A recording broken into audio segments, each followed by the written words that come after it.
দেখো ফুলগুলোর কালারটা দেখো।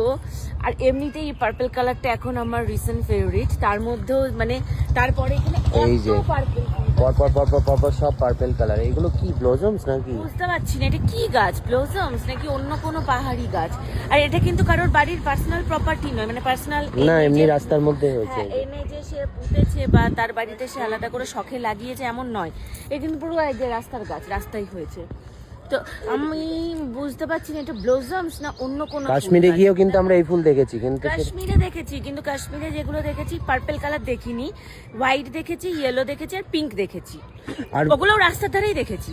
আর মানে ব্লজমস গাছ এত বড় হয় না বোধহয়। আমিও তো সেটাই ভাবছি, ওগুলো তো ছোট ছোট গাছ ছিল, ব্লজমস গাছ এত বড় হয় না। এটা কি ফুলের গাছ বুঝতে পারছি না। তোমরা কি কখন এরকম পার্পল কালারের ফুল গাছ দেখেছো? আর যদি এই গাছটা তোমরা কেউ চিনে থাকো, এই গাছটার নাম কি বলো তো আমাকে, আমি বুঝতে পারছি না এই গাছটার কি নাম। এই যে দেখাও কি নাম এই গাছটা, পুরো পার্পল কালারের। কালারটা ফুলের, এটা আমরা এখানে এসেই দেখেছি প্রথম। আর মানে কালারটা এত সুন্দর, মনে হচ্ছে যেন ফুলটার দিকে তাকিয়েই থাকি।